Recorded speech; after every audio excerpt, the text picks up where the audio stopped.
Შიშუს მემასვე მშვიდობები, ჩვენი შემდეგი სტუმარია ნიკა მელია ნაციონალური მოძრაობიდან. ბატონო ნიკა, გესმით ჩემი? მე მაქვს თქვენთან ესეთ შეკითხვა. მოგესმის, მესმის, მოგესალმებით. თქვენ როგორ შეაფასებდით პრეზიდენტის დღევანდელ განცხადებებს? რამდენად მწვავე იყო ის და სხვათა შორის ძალიან ესე ვთქვათ კრიტიკული იყო უმრავლესობის და მთავრობის წევრების პასუხიც მის მიმართ. თქვენ ალბათ უსმინეთ გიორგი მარგველაშვილს და გთხოვთ თქვენ შეფასებას. დიახ, მე მოვისმინე მარგველაშვილის განცხადებები, არ მომისმენია ჯერჯერობით უმრავლესობის მხრიდან გაკეთებული განცხადებები, მაგრამ ადვილად წარმოსადგენია რა განცხადებებს გააკეთებდნენ. რა ვითარება გვაქვს? საგანგაშოც აღარ არის. ჩვენ რეალურად უკვე განგაშის ვითარებაში ვართ დიდი ხანია. უბრალოდ მეტი და მეტი ინფორმაცია მიეწოდება უკვე საზოგადოებას იმ დანაშაულებებთან დაკავშირებით, იმ გადაცემებთან დაკავშირებით, რომელსაც როგორც ჩანს ძალიან უხვად აქვს ადგილი უკანასკნელი 5 წლის განმავლობაში და აი თითქოს პანდორას ყუთს თავი მოხატეს და პრაქტიკულად არ გავა არც ერთი დღე, როდესაც მთელი ქართული ოცნება არ არის თავდაცვით მდგომარეობაში და ცდილობს თავის მიერვე ჩადენილი დანაშაულის გადაფარვას, მიჩქვალვას, შეფუთვას, გასაღებას ისე საზოგადოების წინაშე კონტროლებადი მედიასაშუალებებისგან. პრეზიდენტმა კარგად გამოხატა ის პოზიცია, რაც თქვენ გაქვთ პროცესების მიმართ?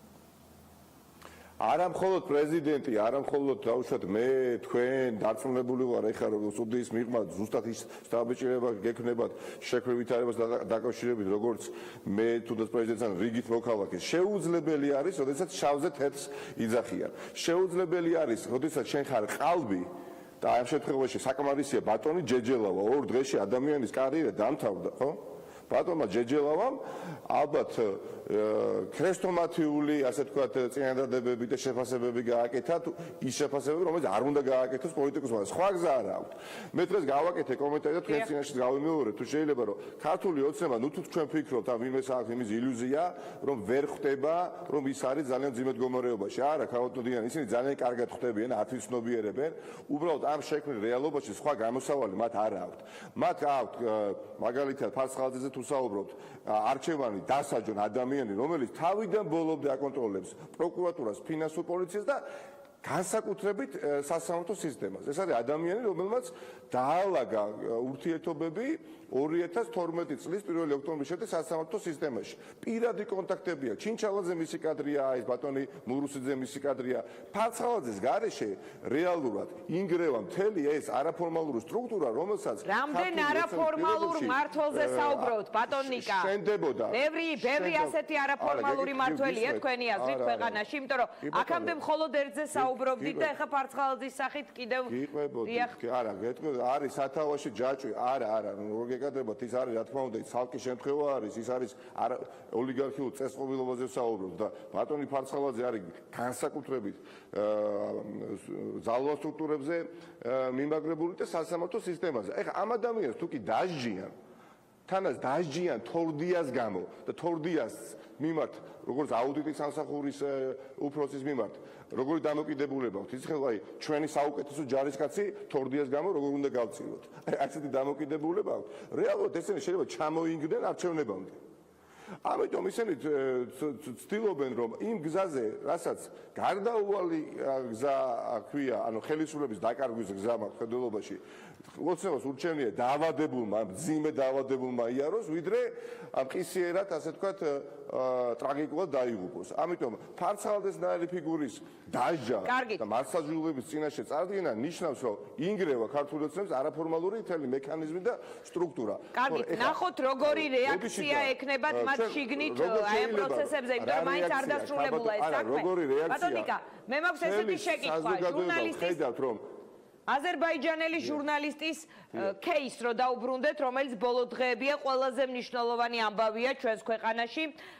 ძალოვნების მოხსნა, ასეთია ნაციონალური მოძრაობის პოზიცია და ძალოვნების დაბარება პარლამენტში, ასეთია ევროპული საქართველოს პოზიცია. ხომ არ ფიქრობთ, რომ ისინი უფრო ახლოს არიან რეალობასთან, იმიტომ რომ შესაძლოა ძალოვნები მივიდნენ პარლამენტში, ხოლო თქვენი სურვილის და თქვენი მოთხოვნის შესაბამისად მათ არ არავინ მოხსნის და არც თქვენი გუნდი გამოირჩეოდა ძალოვნების მაღალი პასუხისმგებლობის გრძნობით, ასე ვთქვათ და საზოგადოების განწყობაზე გრძნობელობის მაღალი. არის 2017 წელიწადი. 2000 არ მივიღებ, მე განსაკუთრებით არ მივიღებ და ჩემი მეგობრები, რომლებიც ძირითადი ნაწილი არის ამ პარტიაში გაერთიანებული 2013 წლის შემდეგ. ბატონი ფარცხალაძე წინა ხელისუფლების დროს იყო შიდა ქათის ფინანსური პოლიციის უფროსი. საკონსტიტუციო სასამართლოს თავმჯდომარე დღევანდელი, რომელიც დანიშნა ქართულმა ოცნებამ, იყო იუსტიციის მინისტრის მოადგილე. მურუსიძე იყო რიგითი მოსამართლე, ოდიოზური ჩინჩალაძე და ამათო დააწინაურეს. შოთაძე ვინ იყო? სამართლოს უფროსი იყო, დეპარტამენტის უფროსი იყო. ანუ ცუდი თანამშრომლები ყავდა, იყვნენ ნაციონალური მოძრაობის დროს ბატონიკა. ცუდი ხალხი იყო სამართველოებში და რა შუაში ქალბატონო ძალიან რა თუნდა ამას რო იყო გადასტომები და ისეთივე სისულელეს აკეთებს ქართული ოცნება რა სისულელეს აკეთებდნენ მაგალითად რიგი პოლიტიკოსები წინა ხელისუფლების დროს ოდესაც შავზე თეთრს იძახდნენ ეხლა ამაზე რა სალაპარაკოც არ არის რა მე მგონი რომელთა ნაწილი დღეს ქართულ ოცნებაშია და მადლობა ღმერთს დღეს ნაციონალურ მოძრაობაში არც ერთი მათგანი აღარ არის. დიახ, ეხლა რატო გონიათ რომ ეხლა დავიცავ იმ ადამიანს, რომელიც აკეთებდა სისულელეს და აკეთებს ორჯერ სისულელეს დღეს. ამიტომ არათუ სკანდალია ადგილობრივ დონეზე, რაც აზერბაიჯანელი ჟურნალისტის შემთხვევაში მოხდა. საერთაშორისო სკანდალია, ადამიანი გაიტაცეს ჭონქაძეს ქუჩიდან, შუაგულ, ასე ვთქვათ, იმ ადგილიდან, სადაც ასობით ტურისტი იყრის თავს. მაყურებელს უფრო დათვლილი რო გახდეს რა ადგილია, ან თაწმინდის პარკში ტრამვაით ასასვლელი სადგური საიდანაც არის. აი იმის წინ ვილნიუსის სკვერთან იდგა ადამიანი ჩატენეს მანქანაში და აღმოჩნდა ნიშნულობა არ აქვს რომელ ქვეყანაში ზადატანებით გადაყვანილი, ხო? კარგი, ბატონიკა, ესეთი კითხვა მაქვს, ანუ თქვენი პოლიტიკური ძალის ვიცე-პრემიერი ნაციონალური მოძრაობის პოლიტიკური მოთხოვნა მთავარი რა არის დღეს რომ ვთქვათ, იმიტომ რომ რა თქმა უნდა, ძალოვანი ბლოკის პასუხისმგებლობა იყო თქვენი თემა. დიახ.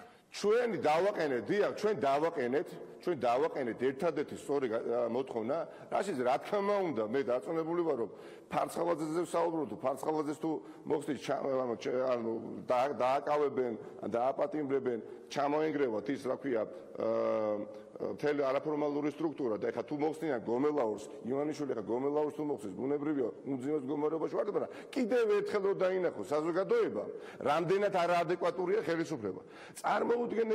წარმოუდგენელია, ქალბატონო დიანო, ეს ხელისუფლება გადარჩეს მარცხს. ეს ხელისუფლება ადგას გარდაუვალ შეუქცევად, ასე ვთქვათ, გზას, რომელიც სრულდება მარცხით.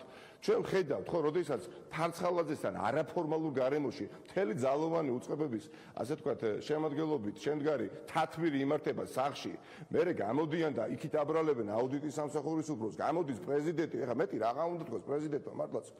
თქვენ გონიათ ვინმეს დაუშლის ჭკუა, ხვალდაზეკ, იგივე ბატონ მარგველაშვილს გაუკეთონ იგივე, რასაც უკეთებენ დაუშვათ აზერბაიჯანელი ჟურნალის. ივანიშვილის დიახ, ცდელობა არის რომ რეალურად და არ არის გასაგები, ქალბატონო დიანა, გასაგები ჯერჯერობით ბევრისთვის არ არის რამ მდგომარეობაშიც ვარ.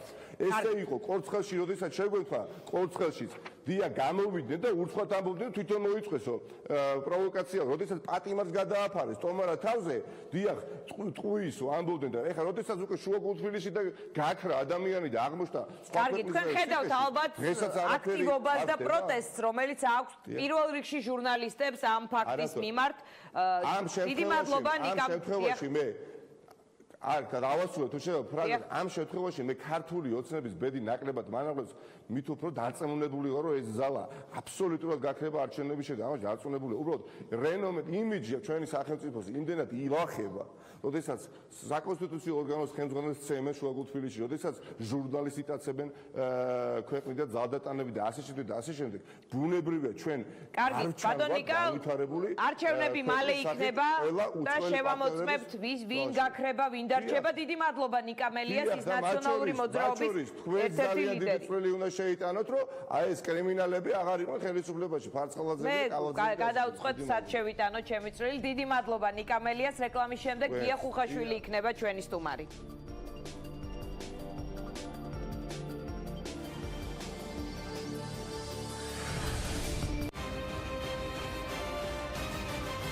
ხდება რა უბედურება რა არის ვერ გაწესია